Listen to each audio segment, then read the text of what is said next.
Olá, meu nome é Bruno. Esse é o projeto Entre o Aie e o Orum aqui no YouTube.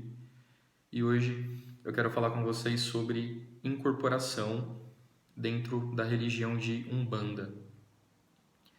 Então, antes de começar esse vídeo, tem algumas considerações que eu quero fazer. Eu pretendo fazer uma minissérie, vamos dizer assim, sobre esse assunto, tá? Então tem mais vídeos que eu quero fazer tratando diferentes tópicos ou diferentes pontos de vista sobre incorporação dentro da Umbanda especificamente. Eu não vou vir aqui para encerrar essa discussão, pelo contrário, né? A incorporação é algo que tem que ser estudado e praticado constantemente, né, pelo médium de Umbanda.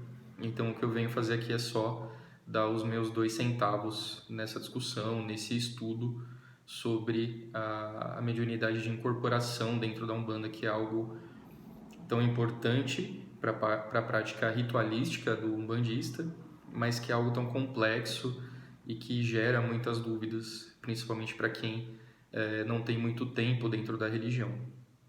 Então, dessa forma que eu vou conduzir esses vídeos, tá? Então, nesse vídeo especificamente, eu quero falar sobre 2 pontos, tá? Eu quero falar sobre quem nós incorporamos na Umbanda e eu quero falar sobre a fisiologia, entre aspas, da incorporação, tá? Como é que isso acontece, qual é a mecânica desse processo de incorporação, tá? Para o médium e para o mentor, tá bom? Então, primeiramente, quem nós incorporamos?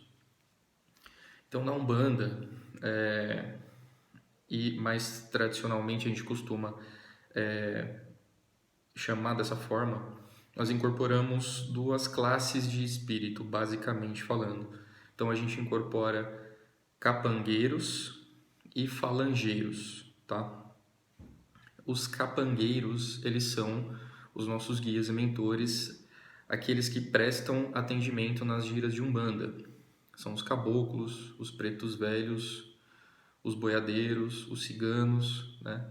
Esses são os capangueiros da Umbanda, esses são os nossos guias e mentores, são eles que se comunicam com a gente, são eles que fazem esse elo entre nós e aquilo que há de mais sutil, aquilo que há de mais profundo na espiritualidade e no divino, né?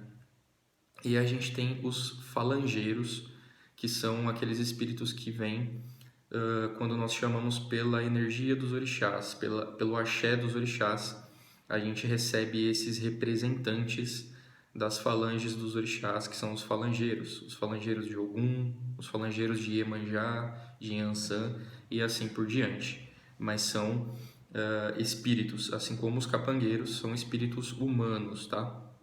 Mas que estão muito mais próximos daquela energia arquetípica do axé, do orixá que eles fazem parte, né, da falange.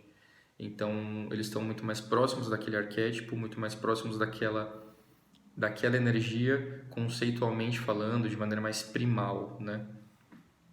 Então, esses são os 2 tipos de espíritos que a gente incorpora basicamente, sem entrar no mérito de transportes e desobsessões e nada desse tipo. Aí a gente pode falar sobre isso em um outro momento.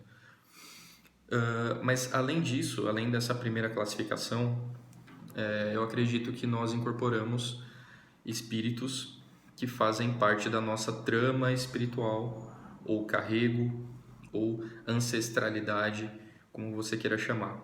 Então a gente incorpora ancestrais nossos, a gente incorpora espíritos que fazem parte de uma rede, né, de uma trama, do qual nós fazemos parte também, tá?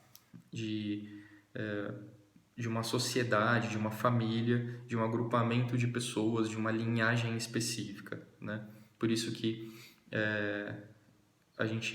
o médium ele já vem com uma certa facilidade. O médium de incorporação, quando ele é médium de incorporação, já na existência atual dele, né?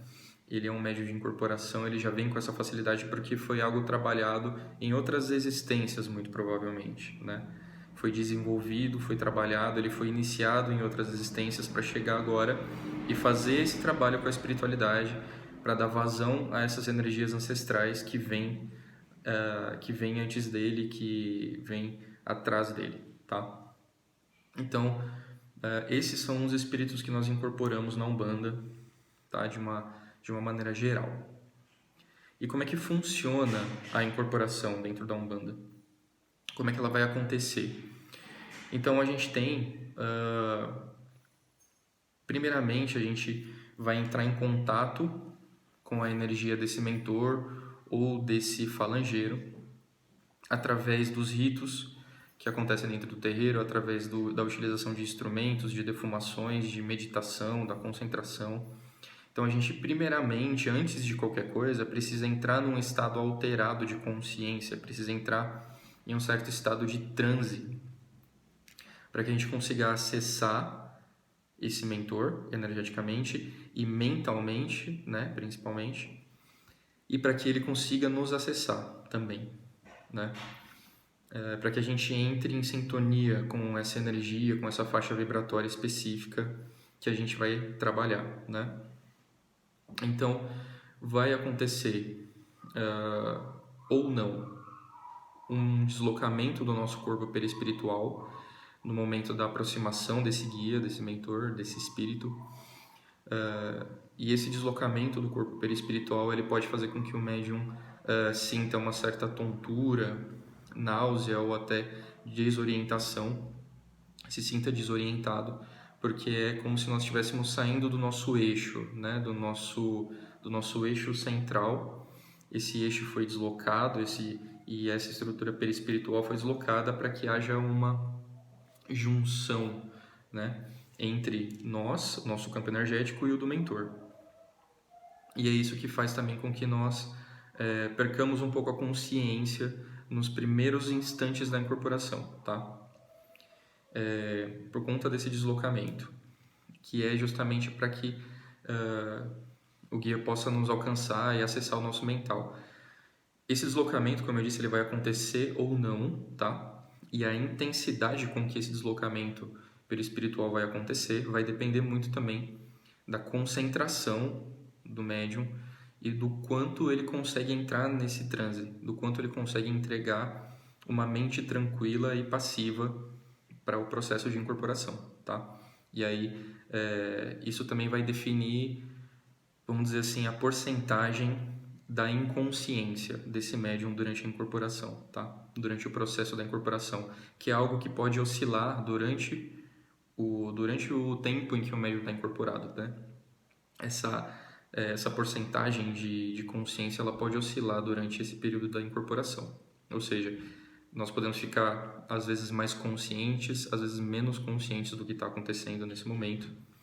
Isso oscila, mas o nível de consciência de uma maneira geral durante o processo da incorporação ele vai depender muito desse primeiro momento de aproximação do guia e desse momento quando o médium entra em transe, sente o contato e a aproximação do guia e a passividade que ele entrega é que vai definir muito de como vai ser essa inconsciência, essa entrega durante a incorporação, tá? Além disso, a gente tem também a ligação dos nossos chakras com os chakras do mentor, tá? Então, existem chakras importantes para o processo da incorporação, que são bastante usados durante o processo da incorporação, né? Que é, por exemplo, o nosso chakra frontal, o chakra da percepção, o chakra da mente, da intuição, porque são duas mentes que vão estar em contato, né? Sendo somadas. O nosso chakra laríngeo, que é um chakra muito importante também para a ligação entre nós e o mentor, né? É um dos primeiros chakras onde acontece a ligação, é o chakra responsável pela comunicação, né? Pela transmissão da mensagem. O nosso chakra cardíaco, por ser um chakra de movimentação energética, tá? E aí, em outros momentos, o nosso mentor pode utilizar bastante esse chakra. Todos os outros chakras podem ser utilizados, os 7 principais, né?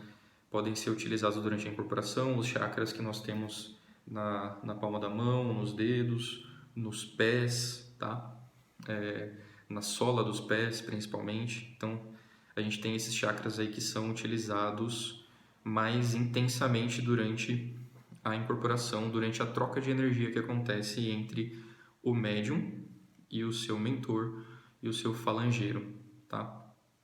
No momento de um passe, no momento de uma conversa, de uma consulta, no momento de uma firmeza, de qualquer manipulação energética que esse mentor precise fazer através do médium, esses chakras vão ser os chakras, as nossas nadis, né? Falando já num contexto hindu e yogi, esses canais energéticos vão ser muito importantes para canalização dessa energia, para que essa energia flua com mais intensidade, com mais pureza, né?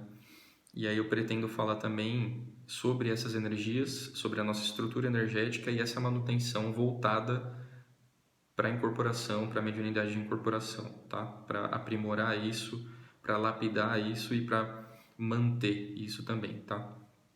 Então esse foi o nosso vídeo de hoje sobre incorporação dentro da Umbanda. Espero que vocês tenham gostado e até o nosso próximo vídeo. Obrigado.